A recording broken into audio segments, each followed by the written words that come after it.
A partir de agora nós iremos conversar ao vivo com o pré-candidato pelo PSOL ao governo do estado de São Paulo, Guilherme Boulos. A entrevista inaugura a série de entrevistas especiais com os pré-candidatos ao governo do estado de São Paulo.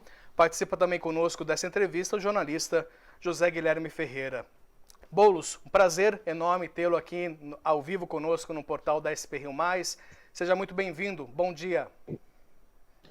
Bom dia, Rodrigo. Bom dia, Zé Guilherme. Bom dia a todo mundo que está acompanhando a gente nesse bate-papo. É uma satisfação poder estar falando aqui com vocês. Muito bem. Boulos, o senhor esteve recentemente, o senhor esteve aqui em São José dos Campos em 2012, né? Diante todo aquele ato violento que nós tivemos aqui da desocupação do Pinheirinho. Em janeiro ocorreu uma manifestação aqui em São José, relembrando esse fato de 2012. Na época, as lideranças da cidade, em 2012, né, disseram que o caso do Pinheirinho foi inflado e foi usado como arma política nas eleições. Passados os 10 anos, como é que o senhor analisa a forma como os governos estadual e municipal lidaram e estão lidando com essa situação do Pinheirinho e o que seria diferente, de repente, também diante de uma futura administração sua? Rodrigo, aquilo foi uma barbárie, isso é reconhecido. Querer tratar o caso do despejo do Pinheirinho como se fosse politicagem dos moradores é de uma hipocrisia que não tem limite.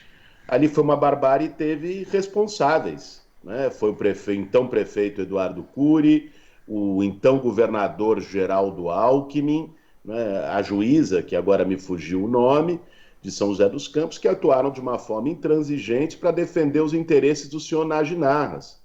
Aliás, quem mora em São José sabe disso, que o terreno onde as pessoas moravam no Pinheirinho, mais de 2, 3 mil pessoas, está vazio, do mesmo jeito que foi deixado após o despejo 10 anos atrás. Nagy Narras é um notório especulador, um notório falsário, e foi lamentável que a justiça, naquele momento, tenha optado por despejar as famílias, que o governo do estado tenha construído uma operação de guerra, que a prefeitura tenha apoiado e patrocinado essa operação de guerra, e aqui não digo de ouvir falar. Eu estive no despejo do Pinheirinho, inclusive fui detido no dia, respondo até hoje, veja você, a um processo, né?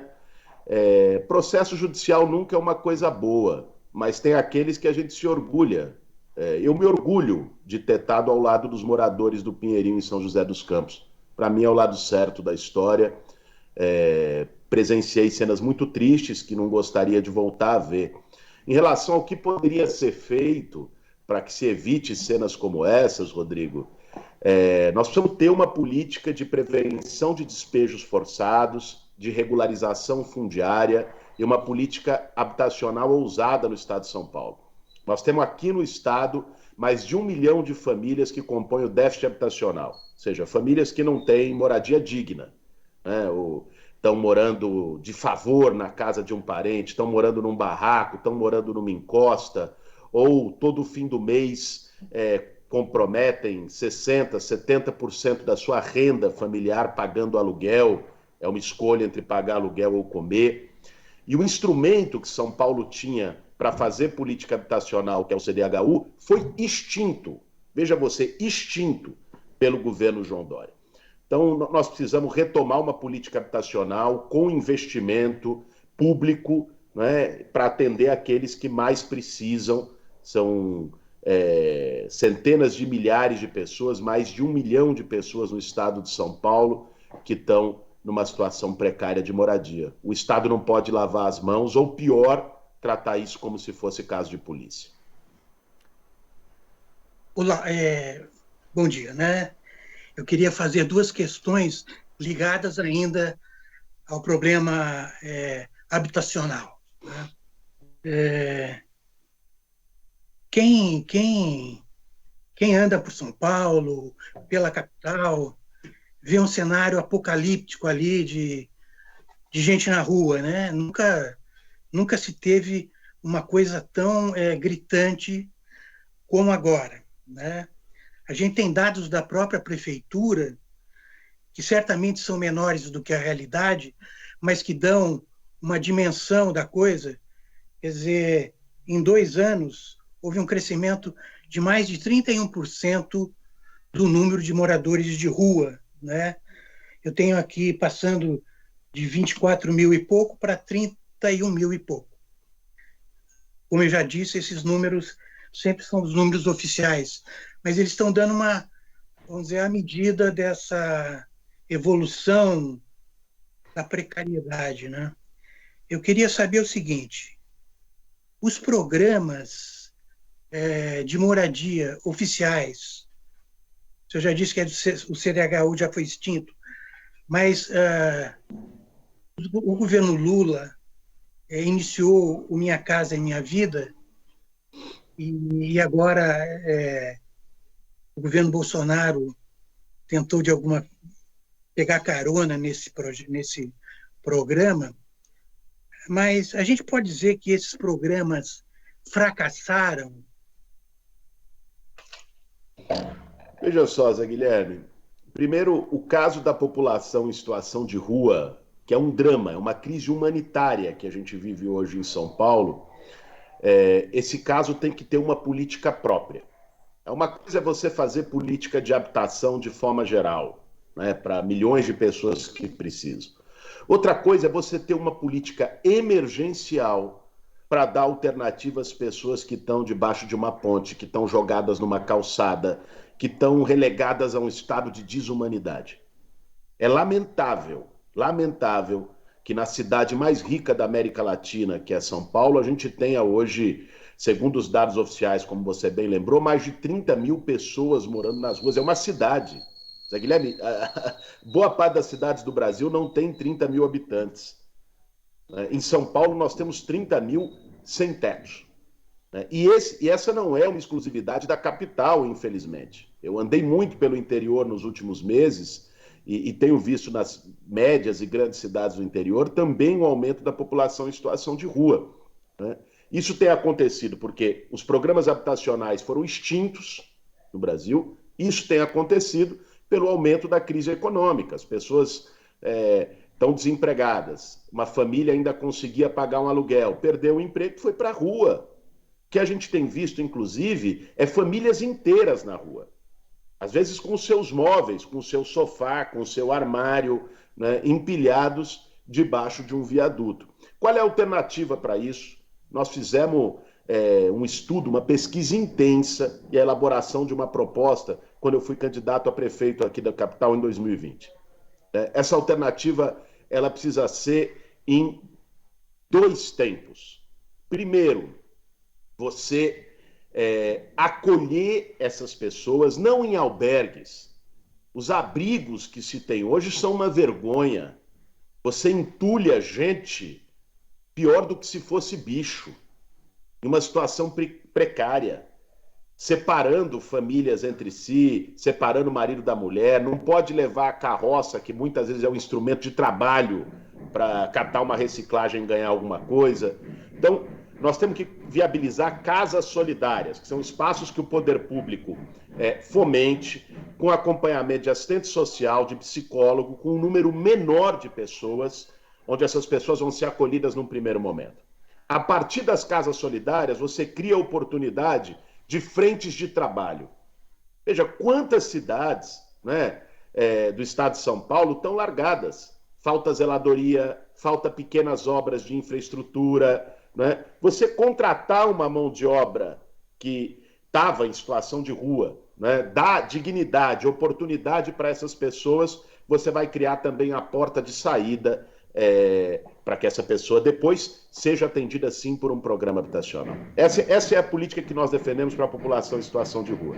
Agora, a tua pergunta sobre o Minha Casa Minha Vida, eu acho de fato que apesar de ter sido um programa que produziu 5 milhões de moradias no Brasil, ele teve muitos limites. Teve limites porque um programa habitacional sozinho, sem você ter uma regulação do uso da terra, uma regulação da especulação imobiliária, ele enxuga gelo na prática. Porque você produz moradia, junto com isso, você tem uma dinâmica urbana que vai aumentando o preço do metro quadrado, aumentando o preço do aluguel, que é uma máquina de exclusão que cria novos sem-teto na cidade. Tanto é que o déficit habitacional, hoje, é mais alto do que era antes de termos esses programas habitacionais. É claro que o programa habitacional é fundamental. O movimento de moradia fez uma luta pela manutenção do Minha Casa Minha Vida, que foi extinto pelo governo Bolsonaro, mas só um programa de construir casa, sem pensar cidade, sem regulação urbana, não é suficiente.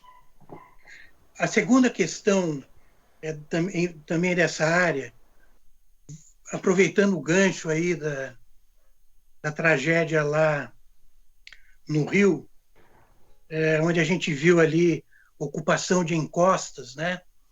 As pessoas são empurradas muitas vezes para essas áreas de risco. Não só no Rio, mas a gente tem aqui em São Paulo, na própria capital, a gente vê sempre nas encostas do litoral aqui de São Paulo, problemas da mesma natureza, né? A população instalada em áreas de risco. Acontece muitas vezes que essa população não admite reassentamento, ou então ela precisa ficar naquele lugar, não tem para onde ir. Como é que você analisa, né, essa questão?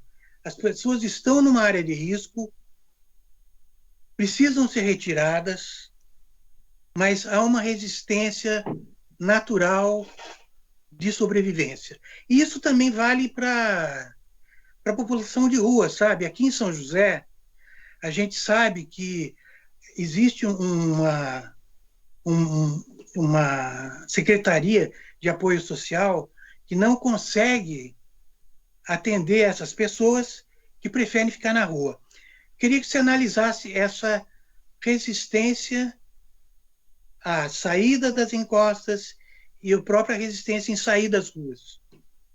Zé Guilherme, toda a questão é se tem alternativa ou não.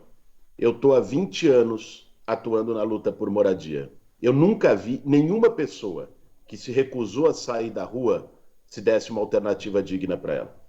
Eu nunca vi uma única família que se recusou a sair de uma área de risco se desse uma alternativa digna para ela. É a gente, inclusive, ter o sentimento básico de humanidade. Quem é que gosta de morar na rua? Quem é que gosta de acordar durante a noite com qualquer barulho porque sabe que pode estar tendo um deslizamento e a sua casa com seus filhos ser levada por uma enxurrada? Ninguém gosta. Agora, qual é a questão? Muitas vezes o poder público chega para essa pessoa que está na rua e fala: eu vou te tirar daqui e vou te jogar num albergue cheio de pulga, onde você vai viver separado da tua mulher, onde você não pode levar a tua carroça, onde o bichinho de estimação, o cachorrinho que você tem ali, que muitas vezes é teu instrumento de proteção na rua, vai ficar por aqui, vou te jogar lá no albergue. Isso não é alternativa. Ou você chega para alguém que está morando na beira de uma encosta e diz o seguinte: eu vou te tirar daqui e vou te jogar a 80 quilômetros de distância no fundão de uma periferia, como, aliás, fizeram com o Pinheirinho. Despejaram o Pinheirinho, houve a conquista do conjunto Pinheirinho dos Palmares, de forma muito distante do centro de São José dos Campos, numa região, eu já fui lá algumas vezes, numa região que era, pelo menos quando começou a construção, quase inóspita, né? Então, essa política de tirar as pessoas de regiões onde têm acesso a emprego, onde elas têm o seu círculo familiar, onde têm acesso à infraestrutura, onde têm acesso a serviços públicos e jogar nos fundões, ou pior, dar um auxílio despejo: eu te tiro daqui, vou te dar um cheque de 5 mil reais. O que a pessoa vai fazer com 5 mil reais? Não dá nem para comprar madeirite para fazer outro barraco numa outra encosta. Então, veja, toda a questão está em um Estado oferecer alternativa. Eu não tenho a menor dúvida, que se houvesse uma política habitacional decente, seja lá em Petrópolis ou em qualquer parte do Brasil, que oferecesse para aquelas famílias que estão em risco uma alternativa digna de moradia, todas elas teriam saído e as tragédias poderiam ter sido evitadas. Rodrigo. Muito bem. Boulos, eu queria falar um pouquinho sobre as eleições. Cenários diferentes aí vão ocorrendo até as eleições de outubro, a gente bem sabe, né? Mas o cenário atual é a da recente pesquisa da IPESP, né? O senhor aparece em terceiro lugar com 10%, empatado tecnicamente ali com o ex-governador Márcio França e o ministro Tarcísio Freitas, né? O Tarcísio de Freitas, que é o nome indicado aí, apoiado pelo presidente Jair Bolsonaro. Qual que é a sua visão desse cenário atual que as pesquisas mostram aí para o governo do estado de São Paulo? Rodrigo, pesquisa sempre é o retrato de um momento, né? A pesquisa é a fotografia desse momento que nós estamos há pouco mais de 6 meses das eleições. E eu vejo essa pesquisa de forma muito otimista, porque ela demonstra um sentimento da população de São Paulo de rejeição aos governos do PSDB. Nós temos aqui no estado de São Paulo uma coisa quase inédita. Estamos chegando a 30 anos de governo de um único partido, que é o PSDB. E hoje o candidato da máquina, o candidato do PSDB, está lá atrás nas pesquisas. O mesmo instituto, o IPESP, mediu a aprovação do governo Dória. A rejeição do Dória é gigante. Te digo, inclusive, muita gente se pergunta por que o Dória vai sair à presidência mesmo não tendo chance? Por que ele não sai para a reeleição? Sabe por quê? Porque ele não teria chance também para a reeleição. Ele prefere perder para a presidência do que sofrer a humilhação de perder para a reeleição no estado de São Paulo. A rejeição dele é gigante. E é difícil que ela não se transfira para o Rodrigo Garcia. É claro, a máquina do PSDB é poderosa. Eu não tenho dúvida disso. Foi através da máquina que eles se mantiveram até aqui 3 décadas no poder. É chegar, não fazer nada durante 3 anos. Aliás, é um escândalo. Nós temos mais de 200 obras paralisadas no estado de São Paulo, segundo o Tribunal de Contas do Estado. O Rodoanel, aqui da região metropolitana, é um exemplo gritante. Monotrilho, metrô, obras de rodovias, de duplicação, né? Eles se vendem como gestores, mas são tudo menos isso. Fazem uma gestão de péssima qualidade no estado. O estado parou no tempo. Você pegar, inclusive aí no Vale do Paraíba, eu tive em 2019, aí, começo de 2020, 2021. Não me lembro bem, foi quando fechou a Ford de Taubaté, né? Eu acho que foi 2021 já. Tive aí e vi o que é o desespero que as pessoas estão jogadas pelo processo de desindustrialização. Em Taubaté fechou a Ford e fechou a LG. E com toda a cadeia de pequenas empresas subsidiárias que também fecham com isso. Não existe uma política de desenvolvimento econômico, São Paulo está abandonado. Só que eles chegam na véspera da eleição, no ano eleitoral, como já começaram a fazer agora, despejam dinheiro em convênios com prefeituras, despejam dinheiro em emendas para deputados estaduais e constroem uma base eleitoral forte, capilarizada pelo Estado. Essa é a máquina do PSDB. Mas a notícia boa da pesquisa IPESP é que até aqui eles não estão tendo sucesso, né? E a chance da gente ter pela primeira vez um governo progressista, um governo de esquerda no estado de São Paulo é real. Sobre essa questão das eleições, eu até queria só aproveitar porque a gente, claro, é o cenário atual, né? É o recorte desse cenário atual, mas há possibilidade, há chances do ministro Tarcísio de Freitas ganhar mais impulso com essa questão do apoio que ele vem tendo com o presidente Jair Bolsonaro. E aí você tem também uma questão da esquerda que me parece que está dividida. E aí eu queria também a sua avaliação com relação a isso. O Fernando Haddad está aí como o cabeça, né, nessa pesquisa recente, porém empatado com o ex-governador Geraldo Alckmin, que está sendo cogitado aí para ser vice na chapa com o Lula, que o senhor também já criticou algumas vezes, né, essa chapa aí com a presença do Geraldo Alckmin. Esse cenário, claro, vai se mudando, vai se alternando até outubro, mas a esquerda, essa questão toda não pode dar ascensão ao Bolsonaro aqui na região, aqui no nosso estado de São Paulo.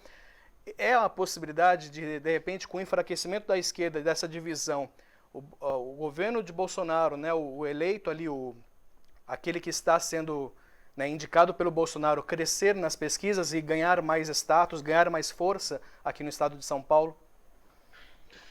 Rodrigo, hoje nós temos um cenário de divisão não só na esquerda, nós temos um cenário de divisão também na direita, aqui para o governo do Estado de São Paulo.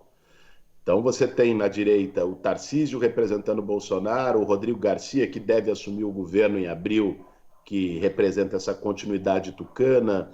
Você tem outros candidatos lá de Mamãe Falei, essas coisas e tal. O próprio Weintraub, que apesar de ser um sujeito caricato, está ali também dividindo o campo bolsonarista. Então veja, o cenário ainda é um cenário de indefinição. É claro que o Tarcísio, sendo o candidato do Bolsonaro e a gente tratando de uma eleição casada, ele tende a absorver pelo menos parte dos votos do Bolsonaro no estado de São Paulo.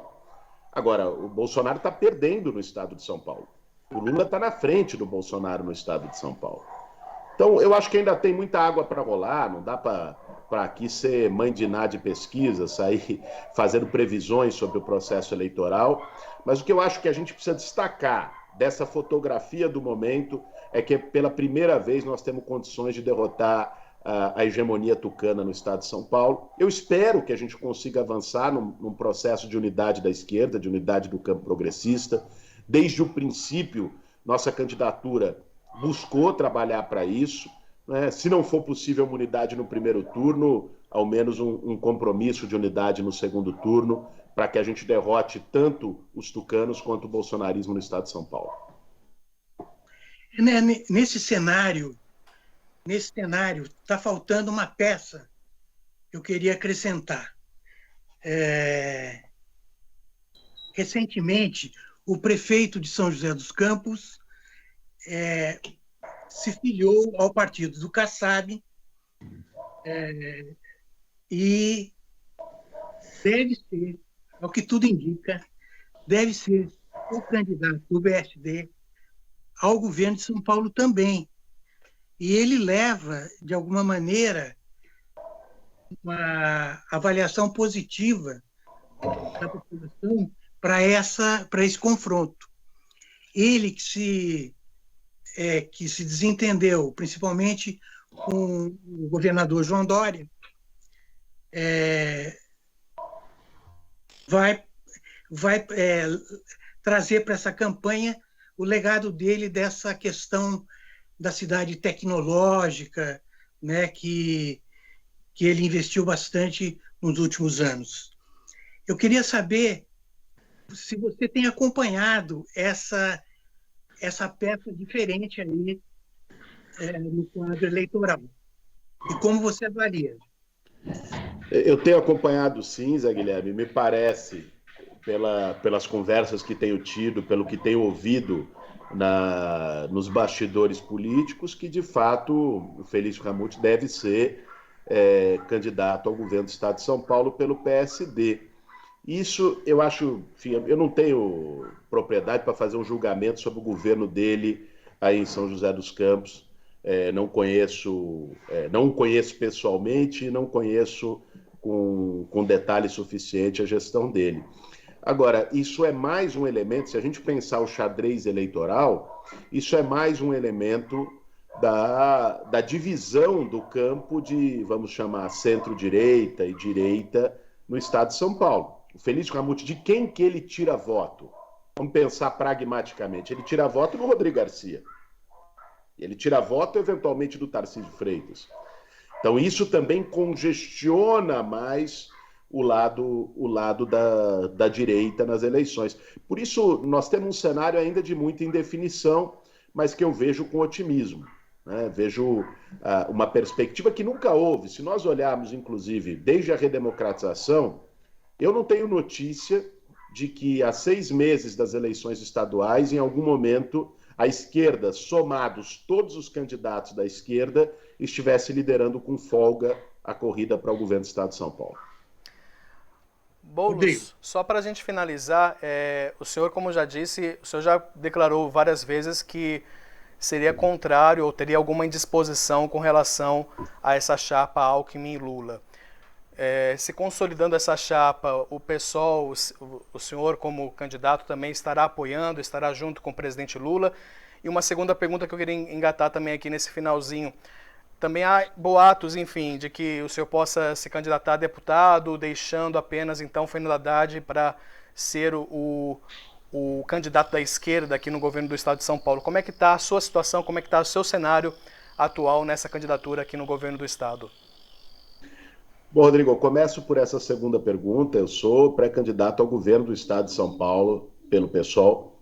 Né? Essa é a situação que nós temos hoje. Eu não tenho intransigência, inclusive tenho um bom diálogo com o Fernando Haddad, com o Márcio França, com muitos companheiros no Partido dos Trabalhadores também.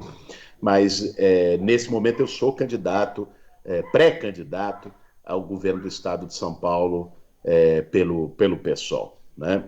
Agora, em relação ao cenário nacional, que eu acho que é vamos dizer, o grande foco de 2022, acho que o grande desafio político desse ano é acabar com o pesadelo que o Bolsonaro criou no Brasil. É derrotar o bolsonarismo nas urnas. Eu vejo que o Lula é quem tem melhores condições de fazer isso. O Lula é quem hoje lidera uma frente para poder derrotar o Bolsonaro e, por isso, eu apoio a sua candidatura. Apoio e tenho trabalhado no PSOL, defendido publicamente, internamente no partido, que o partido entre na coligação de apoio ao Lula. Agora, apoio não quer dizer perda de senso crítico. Eu acho um sinal muito ruim que o Geraldo Alckmin seja colocado, sondado, para ocupar a vaga de vice. Acho um sinal ruim pelo simbolismo que ele representa em sucessivos governos aqui no estado de São Paulo. Nós começamos essa entrevista falando do Pinheirinho, aí em São José dos Campos. Geraldo Alckmin foi uma figura-chave para aquele despejo bárbaro, era o governador que autorizou a operação da polícia naquele momento. Eu sou professor, dei aula em escola pública durante os governos do Alckmin aqui, é uma vergonha. Faltava papel higiênico nas escolas, faltava giz na sala de aula, desvalorização dos professores, desvalorização dos profissionais da educação, dos servidores públicos como um todo, que é a marca do PSDB no estado de São Paulo. E nós vivemos há 5 anos um impeachment da presidente Dilma, que na verdade foi um golpe, urdido pelo seu vice, que, como o Geraldo Alckmin, o Michel Temer era uma figura da direita, pouco sintonizada com o programa daquele governo. Então nós precisamos aprender com as lições da história. Eu acho que não é um bom sinal o Geraldo Alckmin de vice, disse isso ao Lula nas conversas que tive com ele, disse isso publicamente, sigo dizendo. Agora, eu acho que o Lula é o candidato que tem condições de derrotar o Bolsonaro e, por isso não compromete o apoio à candidatura dele. O pessoal está fazendo um debate profundo e sério, programático. Nós lançamos uma plataforma com 12 pontos que nós estamos apresentando ao PT, ao Lula, ao conjunto dos partidos de esquerda, que para nós é essencial defender qual é o perfil dessa candidatura, qual é o programa de governo a ser implementado se ganhar as eleições. É nesse ponto que o pessoal vai se aferrar para que a gente possa construir uma unidade do campo progressista no Brasil. Muito bem, entrevistamos o pré-candidato pelo PSOL ao governo do estado de São Paulo, Guilherme Boulos. Agradeço, obrigado Guilherme pela entrevista e uma ótima semana para ti.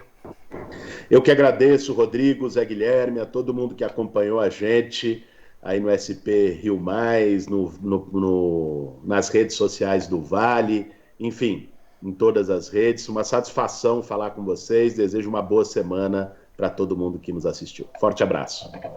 Abraços, obrigado.